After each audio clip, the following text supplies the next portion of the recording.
Lorival, retomando então, a palavra é sua, outra vez, iniciando o programa contigo.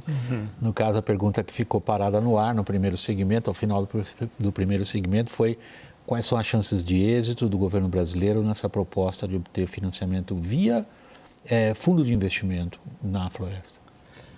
Bem, esses 25 bilhões dos fundos soberanos, dos governos e de filantropia são só uma pequena parte, né, da ambição de arrecadação desse financiamento.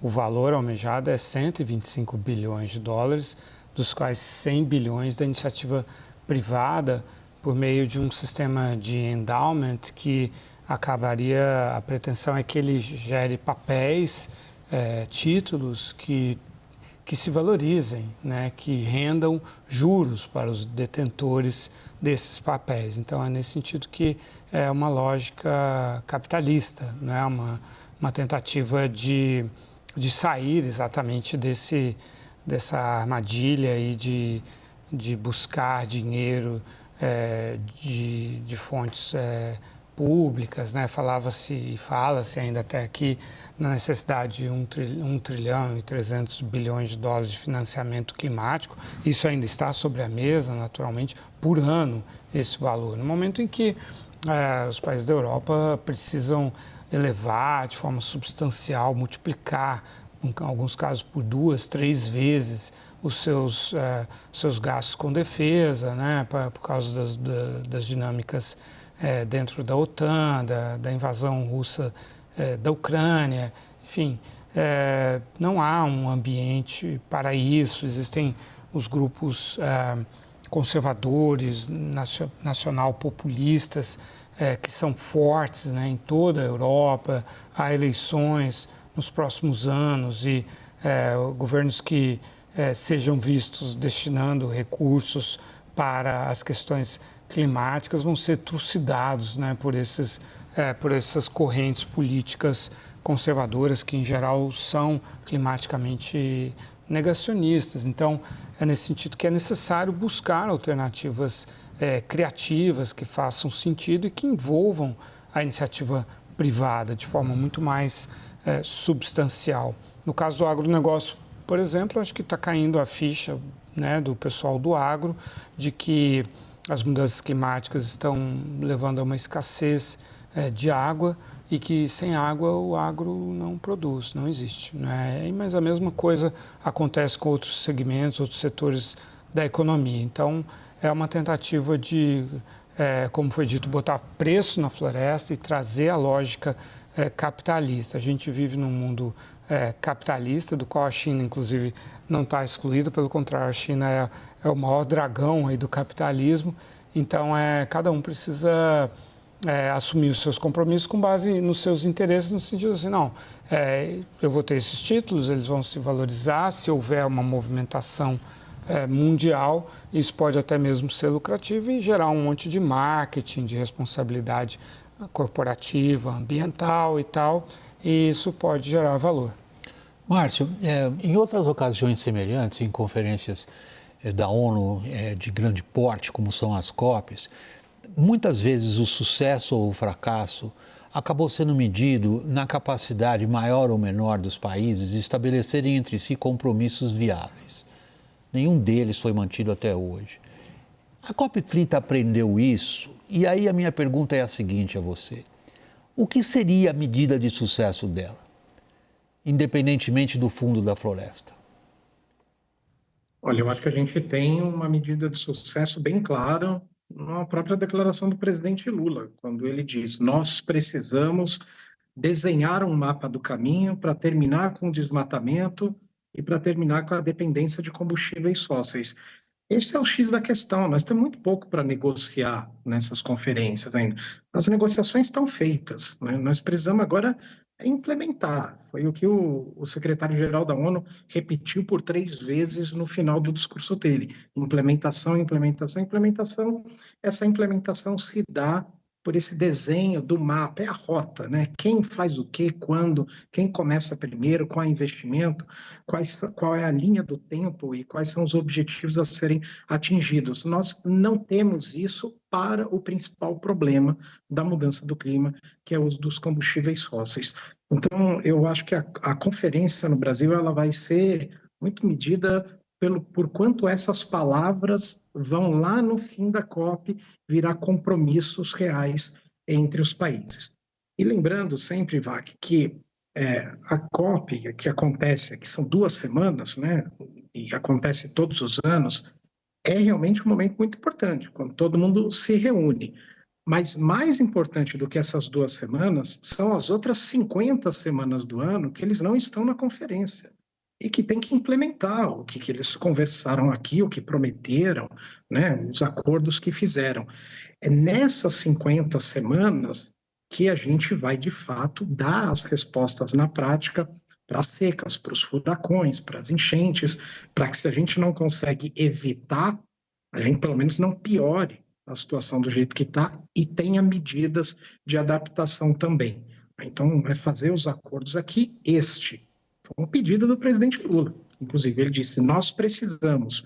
Agora, é um pedido diferente, né? Porque é um pedido de um presidente que está hospedando a conferência. Então, além do pedido, agora o que eu espero é que o Brasil coloque na mesa, ou pelo menos proponha. Se os outros países vão embarcar ou não na proposta, vão dizer sim ou não para a proposta, eles têm que se manifestar, mas a gente tem que colocar a proposta em cima da mesa, e aí eu acho que, respondendo a sua pergunta, a medida do sucesso vai ser o quanto que essa proposta de fim de uso de combustíveis fósseis, de rota de caminho também para o desmatamento zero, o quanto que ela sobrevive. Marcelo, toda vez que se estabelece uma situação como essa, que nós chegamos nela agora, na nossa conversa, o que é a medida do sucesso? O que você definiria como medida do sucesso? Vac, eu vou fazer por etapas, tá? Eu já considero essa COP já ter atingido alguns sucessos importantes, tá? O primeiro dele foi trazer o debate de Amazônia para o Brasil, porque metade do Brasil desconhecia completamente o que seria a Amazônia. No sentido inverso, foi levar o Brasil para dentro da Amazônia também. Então, nesse contexto, eu acho que já foi um sucesso. No segundo ponto, nós também passamos a discutir a Amazônia de uma forma diferente com esses entes internacionais, e tantos que vieram para cá. Você assim, não tem ideia de quantas pessoas eu recebi de países diferentes, e colegas aqui da Amazônia também, nesses últimos 12 meses. E eu tenho certeza que nos próximos 12 meses será um número muito maior do que isso. Tá? Eu acho que o sucesso, Vac, desse mundo tão maluco que nós estamos vendo agora, ele é simples e básico. É imaginar que o mundo tem jeito dentro dessa nova composição geopolítica e esse startup pode ser dado aqui a partir do Brasil. E eu me coloco otimista com isso, né? Eu não sou, pessimista nunca se decepciona, né? Então eu não me coloco junto com eles. Eu acho que a gente tem um novo modelo que começa a ser desenhado, tá? Começa a ser imaginado pelos países, e nessa primeira grande reunião mundial de líderes de todos os setores, sociedade civil, setor privado e governo, que está acontecendo depois da chegada do Trump, eu acho que dá esse start, mas sempre falando, dentro de um pragmatismo, de uma visão econômico, social e ambiental bastante diferente daquela que nos trouxe até aqui. Caio, aí volta para você a questão que você já abordou, mas com uma outra, digamos, com outro olhar. Quer dizer, você nos trouxe o seu relato como repórter político de qual é o empenho do governo brasileiro em assegurar que da COP saia algo pelo menos prático. Agora, tirando o lado do fundo, uma outra questão importantíssima na COP é a capacidade do governo brasileiro de articular em torno do que possivelmente seriam compromissos como o Márcio citou, que teriam que ser implementados nas próximas 50 semanas. Há um eixo claro no qual o governo brasileiro pretende trabalhar nesse sentido?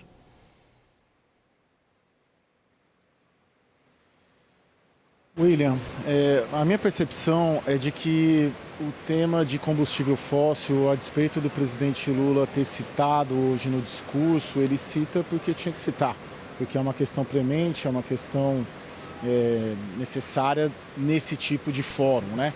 Dentro de uma COP. Eu não vejo ali, eu ainda acho que o governo brasileiro considera a questão do combustível fóssil como uma casca de banana, como algo muito arriscado, principalmente quando a rua começar. Quando eu digo a rua começar, eu falei isso na minha primeira intervenção, é uma COP muito de rua, né? Tem até aqui a tal da Street Zone, né? Em alusão aí à Yellow Zone, em alusão à Blue Zone e à Green Zone. Por quê? Porque é uma COP que vão vir milhares de pessoas, já estão milhares de pessoas na rua, não aqui dentro.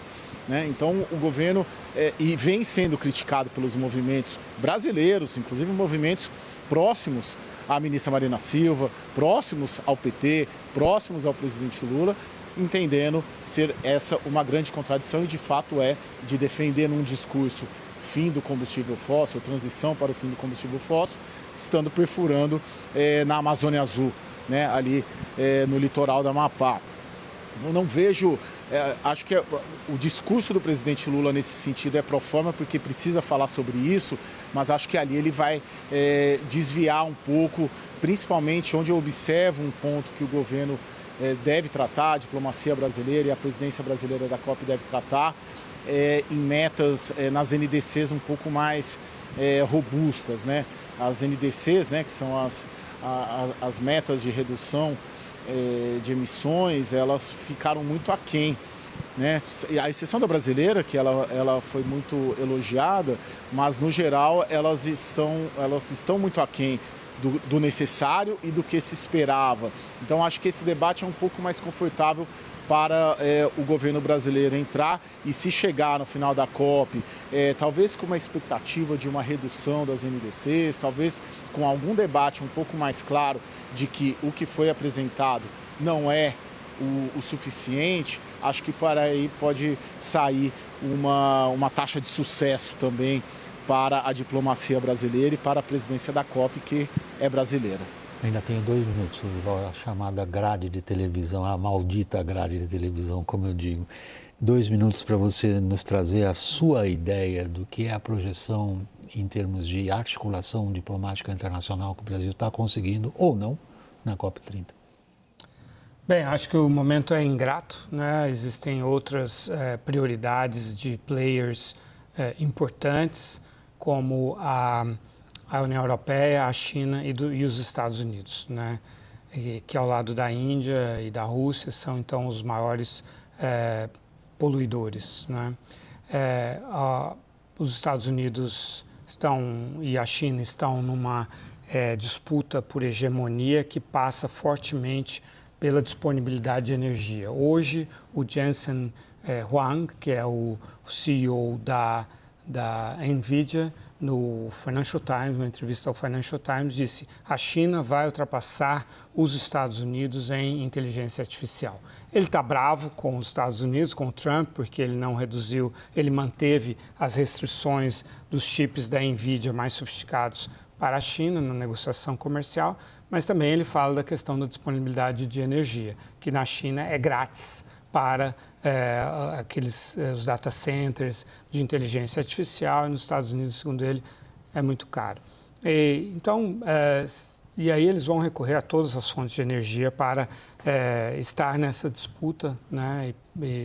E aí a União Europeia está aí, como já falamos, já analisamos a questão da Rússia, tem também a questão dos data centers, da energia e tal.